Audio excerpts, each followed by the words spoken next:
Hello everyone. So we are discussing previous year NEET questions of the chapter The Living World and the topic Diversity in the Living World. So the question is the practical purpose of classification of living organisms is to and this question was asked in the year 1999. तो बेटा ये question हमसे पूछ रहा है कि classification का practical purpose given options में से क्या था। तो इसके लिए सबसे पहले हम हमारी एनसीईआरटी चेक कर लेते हैं कि वो क्या कह रही है। वो कहती है बेटा since it is nearly impossible to study all the living organisms, it is necessary to devise some means to make this possible. This process is classification.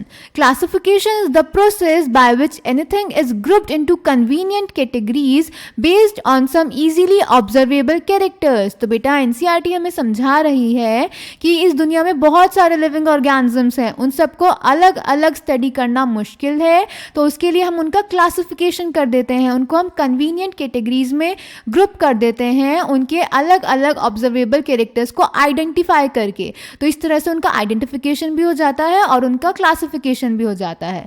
तो अब हमारे ऑप्शंस चेक करते हैं। ऑप्शन ए हमें बोल रहा है explain the origin of living organisms, बिल्कुल भी नहीं, ऐसा कहीं कुछ क्लासिफिकेशन के बारे में एनसीईआरटी नहीं कह रही है। Then option B is trace the evolution of living organisms, नहीं।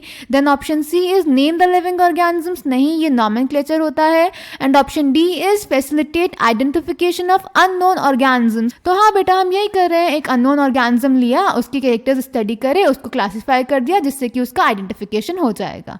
सो the correct option is option D, facilitate identification of unknown organisms. So I hope this question is clear to you. Thank you.